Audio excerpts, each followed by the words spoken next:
Silver State Trains here. Thought I'd do a quick little video update. I don't know if you can catch this on the camera, but I put the fascia board on, so I'll give you guys a quick tour of that.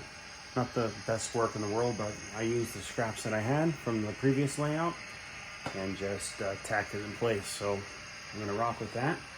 Got the trains running around in the background. I think I've had them running for a good half hour or so today.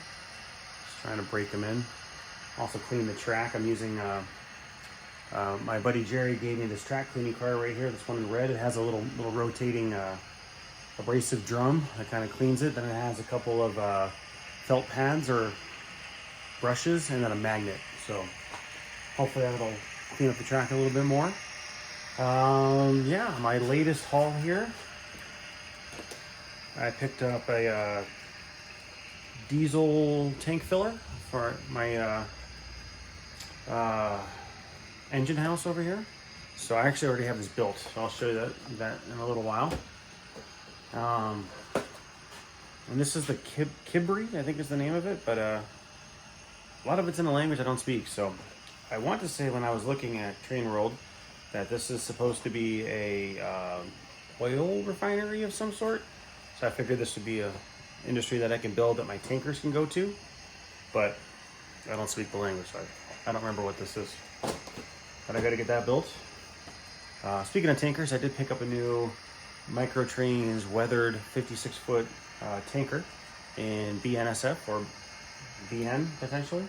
Got that over there on the layout. I'll show you that in a little while. And then I wanted to give these a whirl. These are the Kato magnetic uncouplers, the 20-032s.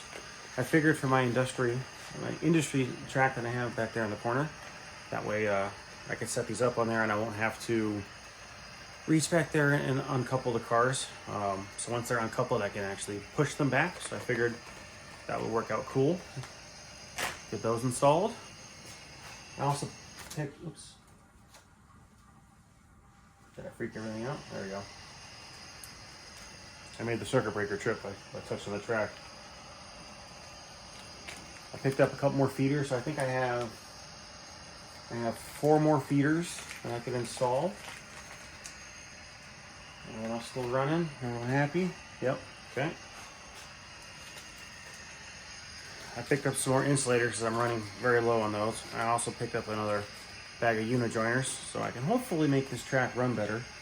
I don't know what your guys' experience is, but I feel like I clean the track and it's barely stays clean for a week, and then I can the trains won't make a full loop without having problems, especially that one there. That one gets really temperamental with the track. But do y'all have the same experience where the track gets really, really dirty, or is there something that I need to be doing? Please let me know, because it's a pain in the butt. It's really annoying me. I did order, so I ordered these off Amazon. So I ordered 4 of these. What is this? Is the 24842, so I'm going to use this to power my switches. So look for another video on this here soon. I'm going to show you exactly how I'm going to get this going. And then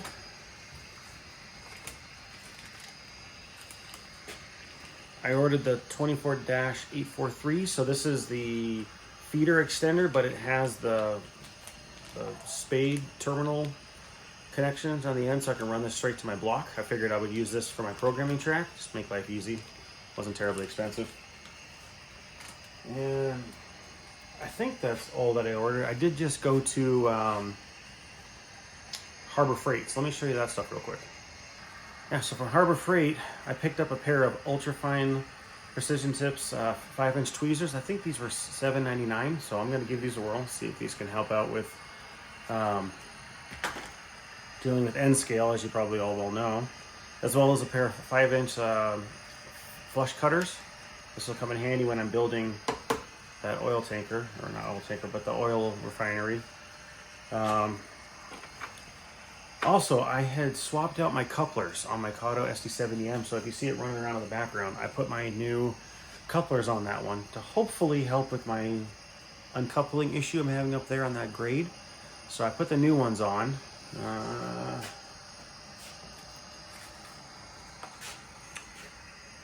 Let's see it. So these are the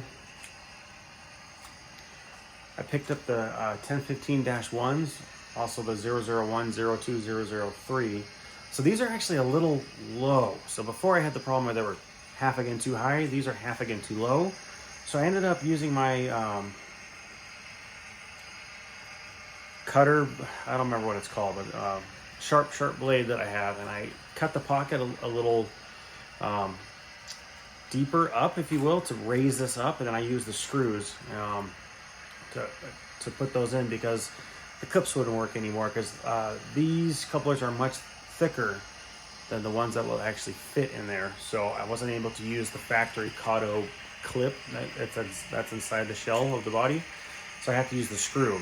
I also ordered this little mini micro drill kit off Amazon that I was able to kind of drill those pockets out. So, but speaking of those, I had a hard time getting a small enough screwdriver to tighten those in. So I did have one, but I picked up another set of these Pittsburgh precision screwdriver sets. So I figured I'd give these a whirl.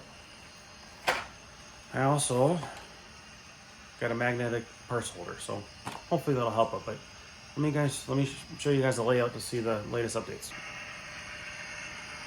All right, so I got the trains running. I am gonna have to fix the couplers that I put on this engine right here, my Kato SD7EM. The trip pins are hanging way too low, so I gotta fix those. So that's on my to-do list. As you can see, don't judge me over here. I had, what do I got here? So this is about 2 inches of foam sticking out, and the wood is kind of right here. So I'm gonna fill this with foam so that gap is filled in. But I had to stick these lag bolts that I had, because that's the longest thing that I had that would actually go through 2 inches of foam, this board, and get into the wood with some bite. And I threw some screws over here because my brad nails are not strong enough to hold this in, because as you can see, it curves. But it's gonna be behind the door, and we're just gonna go with it. Don't judge me too much. This is all tacked in. I left it about 1/4 inch of a height, so I might end up trying to find some clear plexiglass to put up a lip up here, or at least in areas of concern. That way it'll catch the engine if it decides to go rogue on me. I do have some gaps to fill in. I can take some caulking or whatnot. It won't be perfectly matched, but I'm not terribly concerned. It'll work for what I'm doing here. And I did use my scrap, so I had some pieces that were a little short. It is what it is. This is interest of saving money, but I have it all done. So I got this all mounted. I ended up moving this. This used to be right here. It was kind of a pain, so I put it off here to the side, because this is kind of my business area where I'll need my wingspan to get in and reach stuff, so I wanted it out of the way. So that worked out nice. But I got it all here. Move my tripod. So I didn't do anything here yet. I don't know what I'm gonna do. I just left it as is. In this area here, I wanted some more protection, so I don't think a train can jump. This is anywhere from probably about 3/4 of an inch to maybe a little over 1/4 at that top. So not terribly concerned. Oops, sorry, I caught my arm there. Move this over a little bit, but yeah, I got that in. I think it's looking good. I was talking to my dad the other day, so my layout is cleared off, besides the stuff that I just was talking about in my video here. So I'll get that all moved, try to keep my layout on the cleaner side. So let me show you this. So in case you want to see this up close, this is that industry that I bought. Yeah, here we go. So 2-piece goes on either side of the track, so hopefully that'll look nice. We'll see. I got this installed there, and oh, do you notice that engine there? So this is a new engine from Jerry, my buddy. He sold this one to me. So this is a Union Pacific. It's a Kato NW. Why am I drawing? EMD. Excuse me. It's an EMD GP50. This is a blue box. So this was before DCC, but it's been converted to DCC already. So the chassis has been milled. Everything's been hardwired in, and that unit works pretty good. So I got it staged there for fun. And there's my new tank car back there. So yeah, this is coming along. I got a little tiny scenic thing here, and this new kit I'm gonna build, I'm gonna put it back here, hopefully. Hopefully it'll fit. What else do I gotta do here? Maintenance-wise. So, I trimmed that back there to shave it down so the track's a little smoother. I also did the same part of the panning over there, so it's a much better transition. In fact, let's look at this now. The engine's coming up the grade there. So I might be able to trim, where's my finger? Might be able to trim that down a little more, but anyway, I think that looks a lot better than what I had previously. So I might be able to trim a little more out of that. But overall, I'm happy with it. So I'm still having issues with power on my track. So let me zoom this back out, where I'll be running it. And after, you know, a week of sitting, you know, me working through the week, coming back on the weekend. And hold on one sec. Sorry about that. Dad duty called. Where was I? I don't remember. Track issues. So I'm going to try to replace my unit joiners. Hopefully that fixes some stuff. Maybe not having some issues with connections. Going to add a few more feeders. Outside of that, I'm kind of clueless. If you have any ideas, please let me know. It's driving me crazy. I don't know. My track should not get that dirty within a period of a week, I would say. Especially since my previous layout, I never cleaned it at all. Not even once. I cleaned the track with the t-shirt before I laid it down on my previous layout, and that was it.